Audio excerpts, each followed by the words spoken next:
Maswerteng hapon po mga ka-STL. Narito na po ang resulta ng STL Batangas para sa araw na to, second draw. April 10, 2025, araw ng Huwebes. Naway ang mga natayaan niyo po mga numero kanina ay manalo nawa ngayong hapong ito, 4:30 PM. Kaya kunin niyo na po ang inyong mga tickets. Narito na po ang resulta. Ang mga numerong nanalo sa STL Batangas ngayong hapong ito, April 10, 2025, 4:30 PM. Second draw result, 28 at 36. In exact order sa lahat po ng tumaya kanina sa STL Batangas para second draw ng 28 at 36.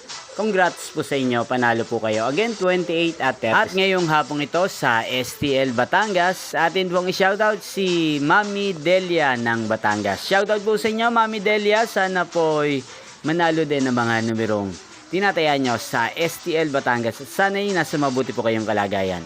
Hindi sa lahat po ng mga taga Batangas dyan na lagi pong nanonood sa channel na to. Shoutout po sa inyo. Inyo pong napanood ang resulta ng STL Batangas sa channel na to, Roderick Hernandez TV. Magkita-kita pong muli tayo mamayang 8:30 PM para sa third draw result ng STL Batangas.